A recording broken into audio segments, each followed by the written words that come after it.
¿Qué tal, chicos? Les saluda el profesor Diego. El día de hoy en matemática vamos a ver los cuadriláteros. Acompáñenme. Página 98 y 99 de tu libro de área. Recuerda, ¿qué son los cuadriláteros, profesor? Los cuadriláteros son polígonos, chicos. Son polígonos de 4 lados.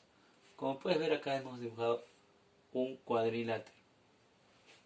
Indiquemos primero sus elementos, chicos. Tenemos puntos, ¿no?, donde se encuentran los lados. Estos puntos se llaman vértices. Como sabes, los puntos son letras mayúsculas. Tenemos además, obviamente, los lados que van desde un punto o desde un vértice hasta otro vértice. Lado AB, BC, CD y DA o AD. Se puede llamar por cualquier sentido. Chicos, AD pues en este caso. Tenemos además ángulos conocidos como ángulos internos o interiores.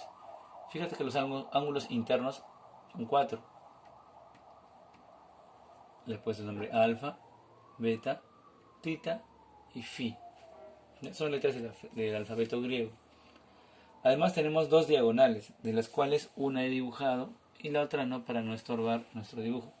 Los cuadriláteros tienen 2 diagonales y recuerda, las diagonales son segmentos que unen vértices no consecutivos.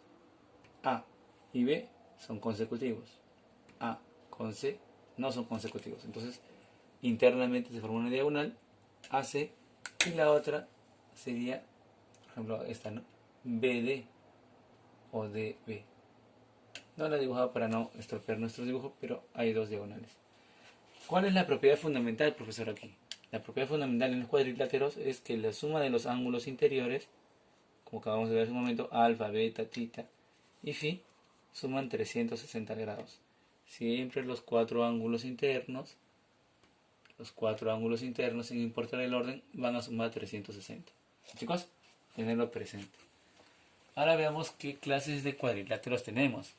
Profesor, hay 3 clases de cuadriláteros. ¿Y chicos? Tenemos los paralelogramos, tenemos los trapecios y tenemos los trapezoides. Veamos primero los paralelogramos. ¿Por qué se llaman paralelogramos? Porque tienen dos pares de lados opuestos que son paralelos. ¿A qué me refiero con esto? Piensen en la regla, por ejemplo, ¿no? Hay una línea que está arriba y una línea que está debajo, ¿cierto? Estas 2 líneas imaginariamente nunca se van a cortar, ¿cierto? Eso se llaman paralelas. Pues bien, en los paralelogramos, por ejemplo, como el cuadrado, tenemos una parte superior y una parte inferior que son lados opuestos. Estos 2 lados supuestamente son paralelos.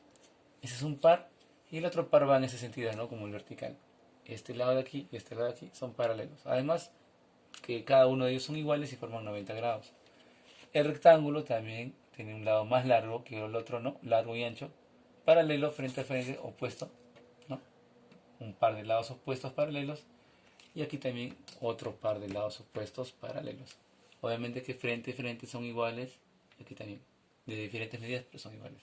Como te das cuenta, en el cuadrado y en el rectángulo los ángulos que se forman como de manera interna son 90 grados.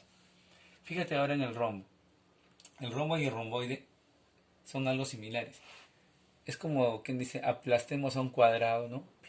El ángulo ya no va a ser 90, pero frente a frente sí valen iguales sus lados opuestos, ¿no? También sus lados son iguales. Es como un cuadrado, pero digamos que aplastado, ¿cierto? Y la idea del rectángulo también te hace una semejanza con el romboide. Digamos que lo aplastamos un poquito por un costado, ¿no? Y se formaría esta figura, ¿cierto? Ya los ángulos ya no serían rectos, pero frente a frente sí serían iguales, ¿no? Tanto los lados como los ángulos. Y obviamente el concepto de paralelismo se mantiene aquí, frente a frente, como aquí, un poco de costado, pero se mantiene, ¿cierto? Lo mismo que en el rombo. Lados opuestos paralelos, ¿cierto? Ok, entonces ese paralelismo dice que son paralelogramos.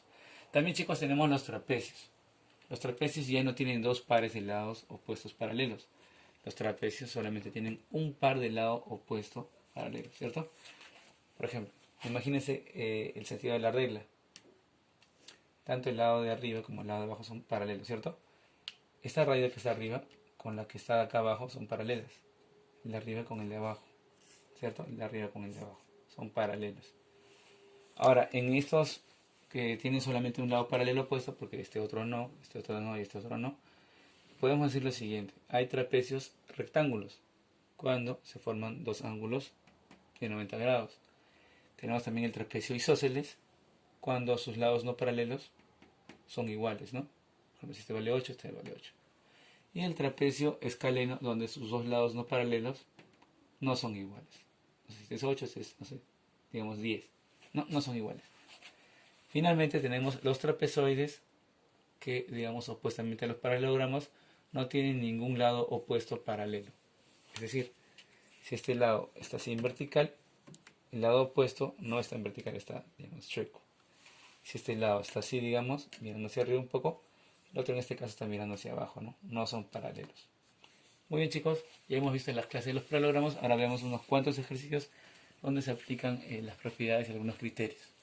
Primer ejemplo, primer ejercicio, calcular el valor de x. Como estás viendo en este cuadrilátero, x es un ángulo interno acompañante de 100, 140 y 70, que también son otros tres ángulos más.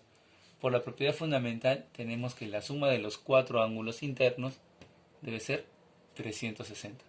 Ya lo escribí, fíjate. X más 100 más 140 más 70 sale 360. Entonces tú dices, profesor, ¿y cómo hacemos esto? Pues sumemos estos tres ángulos. A ver, acompáñame. 100 más 140 va a 240. Y 240 más 70, ¿cuánto sería, chicos? A ver. 240 más 70. Muy bien, 310, ¿cierto? Ok, como sabemos, esta es una ecuación, así es que este número pasará a restar. Tendremos 360 grados menos 310. A ver, ¿cuánto resulta ser este, chicos?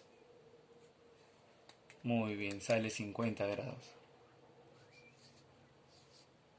X vale 50 grados en este caso. Ahora calculemos el valor de alfa.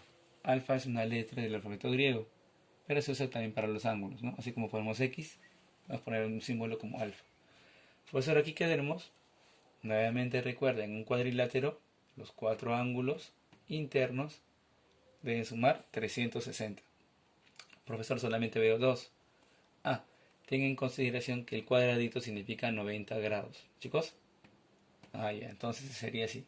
Este ángulo alfa, digamos, más el 90 de esa esquina, más el otro 90 de esta otra esquina, más el 130, que sí vemos, ¿cierto? Todo junto sale 360. Al igual que en antes, haremos una suma. Recuerda, en la suma se deben de juntar estos tres ángulos. ¿Ya? Bueno, acompañen. ¿Cuánto es 90 más 90? 180. Y 180 más 130. ¿Cuánto será, chicos? A ver. ¿Otra vez 310? Sí, 310. Oh, una casualidad, ¿no? No es que la suma siempre va a ser 310. En este caso salió así. Y como te das cuenta, esto equivale a 360. No saldrá seguramente la misma respuesta que en antes, porque casualmente no salió la suma del mismo modo que en antes, ¿no? Esto pasa a restar y saldría nuevamente 50 grados, sin querer queriendo, ¿no, chicos? Pero lo que quise decirte en este ejemplo es que estos ángulos que tú aparentemente dices no están, sí valen 90 grados. Esa idea quería reforzarla. Alfa vale 50 grados. Chicos, veamos otros dos ejemplos un poquito teóricos. Dice, si el largo de una pizarra es el triple del ancho, indica su perímetro si su ancho mide 2 metros. Pues bien, como tenemos normalmente la costumbre de representar una pizarra de forma rectangular, dejo una pizarra. Dice que el largo, esta parte, ¿no?, que es más extensa, mide el triple del ancho. Y finalmente, también dice que el ancho mide 2 metros. Recuerda, en un cuadrilátero, lados opuestos son iguales. Si aquí vale 2 metros, aquí también valdrá 2 metros. Y nos piden el perímetro, pero antes de eso también dice que el largo es el triple del ancho.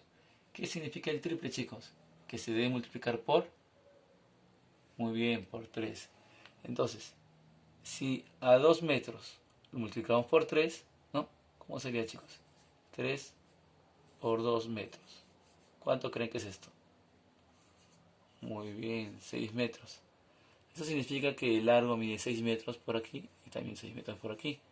Porque recuerda que en los cuadriláteros, lados opuestos, si son paralelogramos, son iguales, ¿cierto? 6 y 6. Entonces, ¿qué nos queda para el perímetro? Solamente sumar. Tenemos 2 metros en un lado, otros 2 metros en el lado opuesto. En el largo tenemos 6 metros, que el lado opuesto también está de 6 metros, ¿cierto? Solamente tenemos de sumar. A ver. 2 más 2 es 4, más 6 es 10, y más 6 es 10 y 6. El perímetro, como deben recordar, se representa con este símbolo 2P minúscula. En todo el mundo 2P significa perímetro. Entonces, ese sería el perímetro de esa pizarra. Bien grandes, por cierto. Ahora chicos, veamos un último ejemplo. Dice que en un cuadrilátero, no dice qué clase de cuadrilátero, tres de sus ángulos internos son estos, 60, 170 y 40.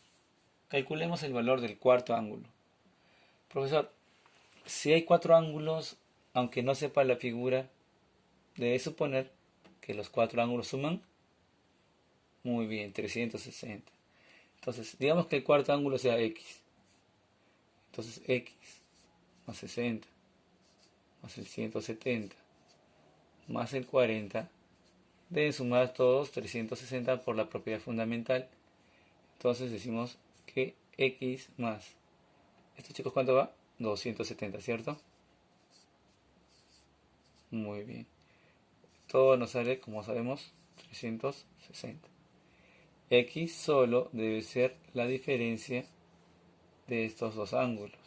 Recuerda que por transposición de términos, como acabamos de ver hace poco, el valor de 270 pasa con menos.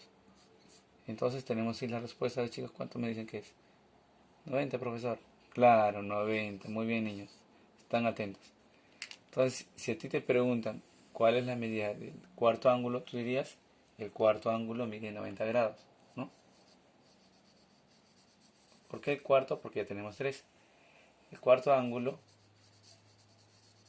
mide 90 grados. Muy bien, chicos. Eso ha sido todo por hoy. Espero que hayan estado atentos, repasen la ficha y ya nos estamos viendo en el siguiente. Chao, chao.